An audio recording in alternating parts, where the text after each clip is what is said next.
Halo teman-teman, apa kabar? Senang sekali bisa ketemu kamu lagi dan semoga kabar kamu sehat dan baik. Dan gak cuma itu aja, semoga kabar kamu juga bahagia. Karena bahagia adalah hal yang paling penting atau juga penting. Sehat penting, bahagia juga penting, semuanya penting. Senang sekali bisa ketemu kamu lagi setelah kurang lebih mungkin 1 minggu saya gak bikin video. Dan rasanya kangen sekali. Dan selama 1 minggu ini juga banyak sekali cerita, banyak sekali peristiwa yang sebenarnya saya pengen juga share, saya pengen cerita juga ke teman-teman gitu kan. Cuman takutnya kalau misalnya saya cerita di sini panjang lebar, aduh nanti diprotes ya, kelamaan lah dan sebagainya, nggak langsung to the point dan sebagainya. Padahal sebenarnya pengen cerita, ada banyak hal yang pengen bisa saya sharingkan, saya share ke teman-teman, karena itu adalah bagian dari sebuah ilmu juga, ilmu kehidupan gitu kan. Tapi it's okay. Mungkin someday saya bakal cerita ya dengan cara seperti ini, tapi juga temanya lain, topiknya lain. Oke, karena hari ini atau sekarang ini saya bakal kembali lagi ngebacain zodiak kamu, dan kita kembali ke zodiak yang nomor 1, yaitu Aries untuk bulan November tahun 2020. Oke, seperti apa Aries? Ya, ini adalah zodiak yang nomor 1, zodiak yang pertama. Kita bakal bacakan lagi, oke? Dan ya senang sekali ya teman-teman, Damar bisa temenin kamu lagi, dan harapan saya kamu juga sehat, bahagia selalu ya, karena kebahagiaan itu adalah hal yang kita pengenkan, atau semua orang tuh kepengen kebahagiaan. Meskipun dalam mencapai kebahagiaan itu kadang-kadang tidak mudah gitu kan, kadang-kadang banyak sekali godaan, ada kecemburuan, ada sakit hati, luka batin, kecewa dan sebagainya gitu kan. Tapi apapun itu semua bisa diatasi, bisa bisa dicarikan solusinya, bisa disiasati, bisa diantisipasi. Yang jelas kalau misalnya memang itu harus terjadi, karena saya tahu dan teman-teman di sini yang lagi dengerin tuh ada tuh yang lagi sakit hati, kecewa, cemburu, gitu kan. Tapi ya itulah yang harus terjadi, dan kamu mau nggak mau harus diterima, gitu loh. Jadi nggak bisa menolak, mau kamu terima aja, walaupun susah, walaupun sulit, ya terima apa adanya supaya teman-teman bisa mengikhlaskan semuanya. Oke, kita buka kartu.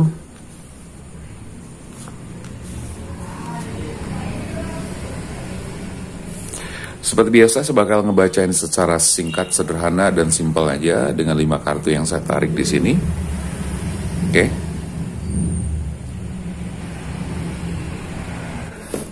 Oke, sekarang saya bakal bacain. Di kartu pertama ada Death ya. Death ini buat Aries untuk bulan November.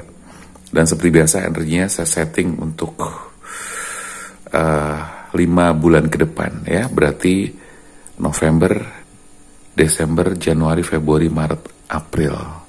Gitu ya kalau nggak salah ya. Oke.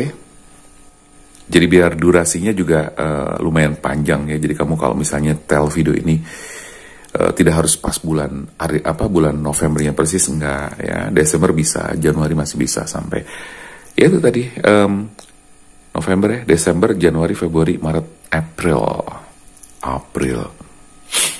Oke. Death ya, saya merasakan bahwa untuk Aries ini hubungannya lagi kurang bagus. Hubungan asmara kamu lagi jelek banget. Kamu sedang mengalami satu konflik yang sangat luar biasa. Dan konflik itu sudah berkepanjangan banget. Sampai Oktober ini pun masih bisa dirasakan. Kalau misalnya buat kamu Aries yang belum terjadi, jadi bisa kemungkinannya adalah bulan November ini terjadi ya. Tapi karena ini sifatnya berkaitan dengan hubungan atau hubungan asmara, maka ini sebenarnya energinya sudah terjadi ya. Dan ini juga bisa vice versa ya teman-teman, bisa kebalik atau bisa lebih cepat atau bahkan lebih lambat gitu kan, bisa seperti itu. Bisa lebih cepat, bisa tepat, atau bahkan bisa mundur gitu. Tapi energi di sini adalah energi di mana kamu banyak konflik. So di sini pesan dari alam semesta adalah kamu harus segera melakukan pembaharuan, harus segera melakukan perubahan ya. Perubahan dan pembaharuannya adalah apa? Nah, gini teman-teman. Kadang-kadang ketika sudah dalam sebuah hubungan yang sudah sangat mentok, sudah lama mentok, banyak konflik, banyak saling menyakiti, saling menyerang, saling menyalahkan, gitu kan, saling tidak terima dan sebagainya, bahkan sangat-sangat menyakitkan. Ketika itu terjadi dan sekian lama tidak ada solusi, tidak ada penyelesaian dan sebagainya, maka mau tidak mau kamu harus mengambil sikap dan harus mengambil keputusan. Saya paham betul teman-teman ketika bicara seperti ini. Mungkin ada yang ngebatin begini, nggak segampang itu dong Mas Damar. Ya, nggak semudah itu gitu kan. Yes, I know, saya tahu banget.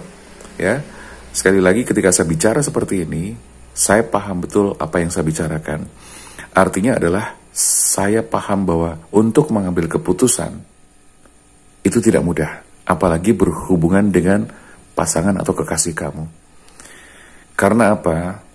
Meskipun saat ini kamu sedang berada dalam kondisi yang gak baik, saling menyakiti dan sebagainya, toh bagaimanapun sudah banyak sekali kenangan tercipta, sudah banyak sekali perasaan-perasaan yang tercurah di dalamnya, gitu kan, momen-momen yang bagus, yang indah dan sebagainya. Maka semuanya itu sudah tertanam dan masuk di program bawah sadar atau pikiran bawah sadar. Nah, itulah yang kemudian membuat tidak mudah untuk dilupakan, tidak mudah untuk ditinggalkan, sehingga butuh butuh perjuangan betul gitu loh. Jadi gini teman-teman, untuk mengakhiri sebuah fase lama atau mengakhiri sebuah cerita lama, untuk masuk kemudian ke cerita baru, itu dibutuhkan perjuangan yang sangat luar biasa. Bahkan setelah ketok palu keputusan, misalnya kalian berpisah, maka yang terjadi di situ adalah apa? Patah hati, sakit hati, kecewa, dendam, marah dan sebagainya. Itu sudah pasti seperti itu. Maka saya bilang tidak mudah, saya paham, gitu ya. Tetapi yang perlu saya sampaikan adalah bahwa untuk Aries, di kondisi hubungan kami yang sudah sangat parah, sudah nggak baik ini, so kamu harus ambil keputusan, ambil sikap tegas, meskipun tidak mudah dan meskipun kamu harus sakit sesakit-sakitnya, ya. Tetapi percayalah bahwa kamu juga kuat dan kamu pasti bisa melakukan itu semuanya, ya. Ingat ya bahwa kehidupan ini hanya sekali. Jangan sia-siakan hanya untuk hidup dengan menanggung rasa sakit, gitu loh. Ya, kalau memang bisa mengikhlaskan, ikhlaskan. Tapi di sini konfliknya begitu banyak ya, konflik bahkan ada ya orang ketiga di dalamnya juga saya melihat di sini. So kamu harus membuat keputusan, membuat perubahan, mengakhiri fase ini atau cerita ini, lakukan pembaharuan ya, dan kamu akan melangkah kepada tahapan selanjutnya.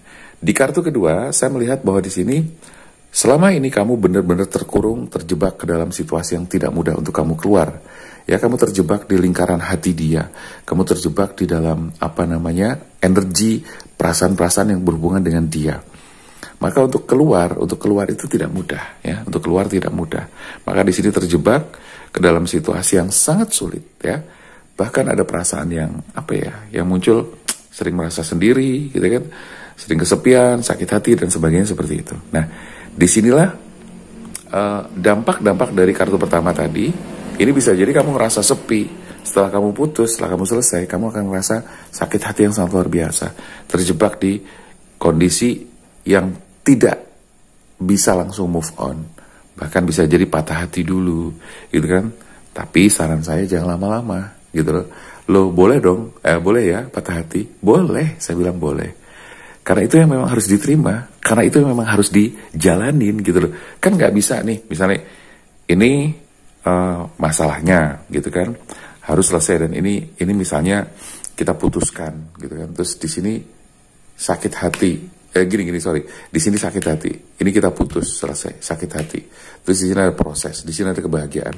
Kan nggak bisa proses ini tahu-tahu diloncatin langsung ke bahagia, nggak bisa gitu loh. Mau nggak mau harus dilewatin step by stepnya. Gitu teman-teman. Jadi artinya ya konsepnya adalah menerima sesulit apapun, sesakit apapun, menerima atau terima. Nah, di sini ketika kamu terjebak ke dalam situasi yang sulit ini, kamu terikat dengan masa lalu kamu, terikat dengan hati dia, terikat dengan janji-janjinya dan sebagainya. So mau tidak mau kamu tetap harus memutuskan untuk pergi, karena saya melihat bahwa ini ada yang pergi, ya, ada kepergian. Bisa jadi kamu yang pergi, atau bisa jadi dia yang juga pergi, ya, atau sama-sama pergi. Artinya bahwa di sini memang sudah harus terjadi perpisahan. Oke. Selanjutnya bahwa kamu di sini harus mulailah untuk menerima, ya. Jadi dalam perjalanannya ini saya melihat bahwa kamu akan pergi dari dia, atau sebaliknya kamu akan ditinggalkan dia, gitu ya. Tapi apapun itu adalah sama-sama keputusan yang baik. Itu dari masalah percintaan. Saya nanti akan membaca dari masalah yang lain juga bila kebaca, ya. Karena di sini saya membacanya adalah di masalah hubungan asmara, ya. Saya membacanya dan merasakannya adalah di hubungan asmara. Jadi bacaan-bacaan seperti ini atau tarot reading seperti ini itu bisa bersifat spontan. Tak apa yang kita rasakan itu yang langsung kita sampaikan, gitu ya. Atau tiba-tiba muncul energi apa, itu langsung kita sampaikan juga. Jadi kepergian. Nah, di kepergian ini kamu membawa kesedihan yang sangat luar biasa, membawa kekecewaan yang sangat dalam, gitu ya, trauma masa lalu yang sangat kuat sekali. Nah, saran saya di sini, jangan kamu kemudian menarik diri terlalu lama, ya. Harus ada teman, harus ada partner semacam sahabat atau partner dalam kamu berteman, gitu kan. Artinya orang yang bisa dipercaya ketika kamu bercerita ke dia atau curhat ke dia. Kenapa harus cerita? Kenapa harus curhat? Yes, itu penting gitu kan. Karena segala masalah atau sesuatu yang dipendam sendiri, efeknya nggak bagus gitu. Karena dengan cerita itu, kita tuh sebenarnya bisa kita sedang releasing, ya. Jadi kita sedang melepaskan beban-beban yang nggak enak, emosi negatif atau luka batin yang sangat dalam. Tuh energinya tuh jelek banget. Ya, maka harus segera dibuang dengan cara cerita boleh, dan bisa juga dengan cara terapi juga boleh, ya. Dan kebetulan saya juga membuka layanan terapi secara online jarak jauh. Jadi kamu bisa langsung menghubungi nomor WA yang tertera di sini. Oke, next. Jadi di kartu keempat di sini harus bisa dibilang kamu harus segera move on, gitu kan? Dan kamu harus segera menyeimbangkan hidup kamu. Seimbangkan mulai dari apa? Jadi gini teman-teman, konsepnya adalah begini. Sebelum merubah keadaan, sebelum merubah situasi di luar diri kamu, hal yang paling pertama penting sekali untuk dilakukan adalah bereskan diri kamu sendiri. Bereskan dirimu dulu. Dengan cara apa? Macam-macam. Terapi bisa, gitu kan. Terus konsultasi dengan siapapun bisa, gitu kan. Bisa dengan saya langsung juga bisa. Itu adalah tahapan-tahapan yang harus kamu lalui. Karena apa? Kalau tidak dibantu orang lain itu jatuhnya lama, gitu kan. Dan takutnya kamu malah ngedrop. Takutnya malah nggak kuat, gitu. Jadi dibantu orang lain atau teman, sahabat, saudara atau siapapun itu akan jauh lebih bagus, jauh lebih baik. Oke ya. Di kartu keempat kamu harus menyeimbangkan diri. Dari mana mulainya? Dari pikiran, ya. Karena apa? Segala memori yang terjadi, segala peristiwa yang terjadi itu tersimpan di memori atau di pikiran bawah sadar, ya. Nah, di bawah sadar itu sudah tertancap sangat kuat dan bahkan menjadi sebuah program yang kemudian disebut dengan belief system, ya. Belief system ini adalah suatu keyakinan yang sudah tertanam kuat di bawah sadar, ya. Sehingga apa? Untuk menghilangkan kenangan, luka batin, ingatan tentang segala momen bersama dia itu nggak mudah. Bahkan kalau boleh saya bilang untuk melupakan nggak bisa, gitu loh. Yang ada adalah apa? Terima, ya. Terima, dan nanti ada proses selanjutnya yang yang harus kamu ketahui, tapi saya sampaikan dulu yang terima. Menerimalah, ya, dan kemudian kamu sambil belajar ikhlas. Hanya itu. Artinya nggak bisa ngelupain, nggak bisa. Karena banyak orang yang datang ke saya, Mas Damar tolong dong, saya pengen di terapi untuk bisa melupakan seseorang, untuk bisa melupakan masa lalu, gitu kan. Saya bilang nggak bisa, gitu kan.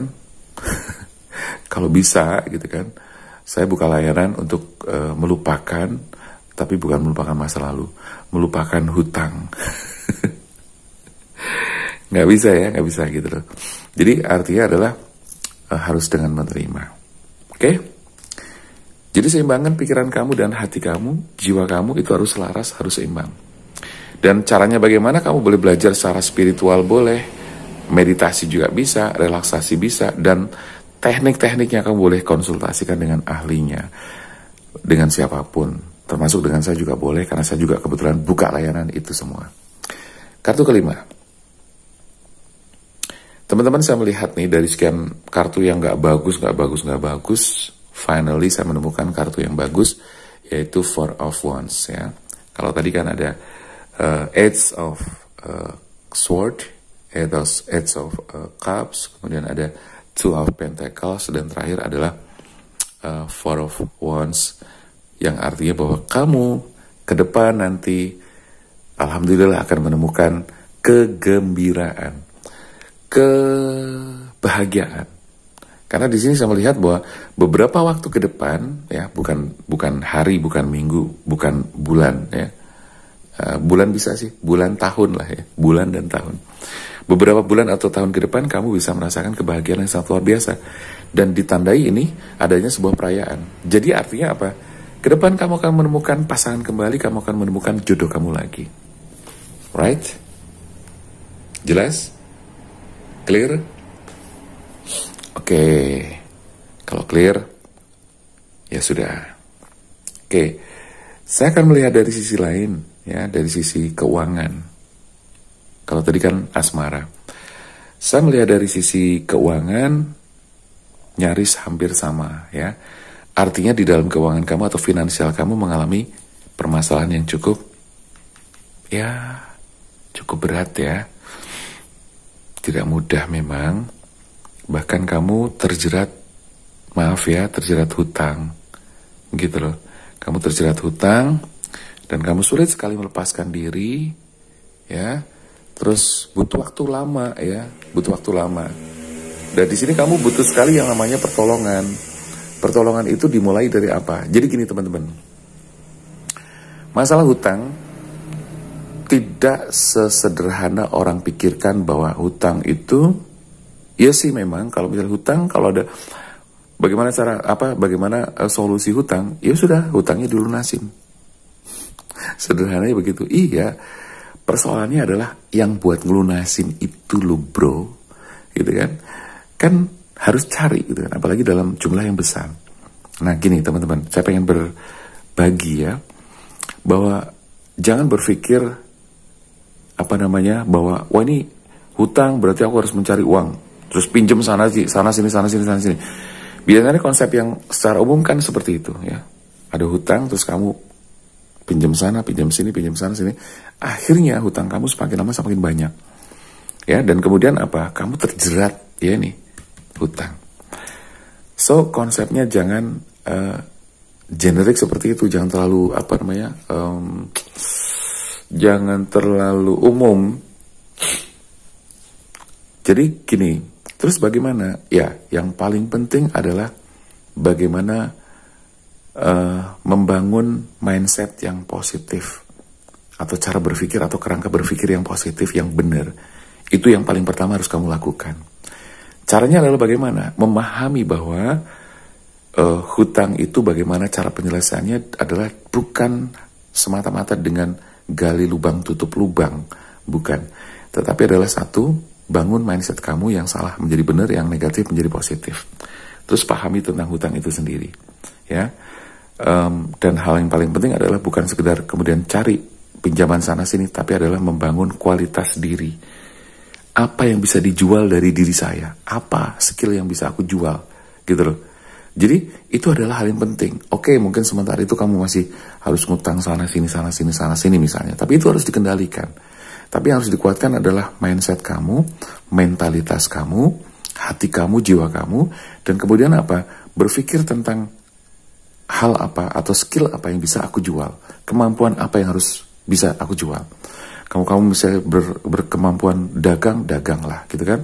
Kalau misalnya kemampuan seperti saya, misalnya saya bisa public speaking, saya bicara di depan umum, saya sebagai MC misalnya, gitu kan? Bisa juga kamu lakukan. Bagaimana caranya kamu mencari job, promosi diri dan sebagainya. Contoh seperti itu. Atau kamu misalnya bisa apa? Bisa memasak misalnya. Ya udah, gunakan skill kamu untuk masak dan akhirnya bisa menghasilkan profit ke depan, gitu. Jadi artinya menciptakan sesuatu melalui skill yang kita miliki, melalui knowledge atau pengalaman yang kita punya.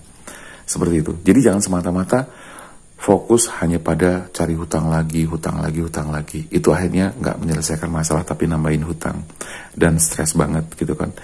Nah, jadi gambarannya seperti itu. Jadi satu, mindset yang harus kamu bangun, ya, mentalitas kamu juga, supaya apa? Karena apa? Gini, teman-teman, yang namanya orang sedang kena hutang, kena lilit hutang, itu mentalnya drop loh, down sekali, gitu loh. Sehingga apa?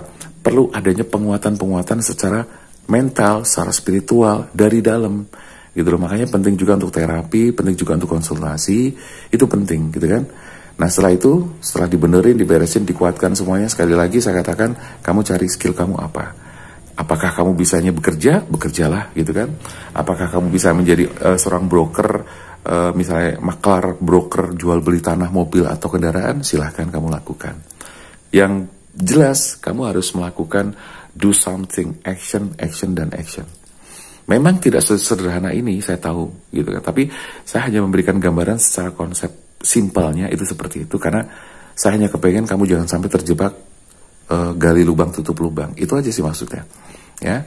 Oke, jadi saya lanjutin lagi. Sepertinya kamu memang pada akhirnya harus meninggalkan situasi ini. Jadi, nah kalau di sini kamu sudah pengen pergi sekali, tapi perginya meninggalkan hutang atau menghindari tanggung jawab kamu terhadap hutang kamu. Jangan kamu lakukan. Kamu harus hadapi, gitu kan.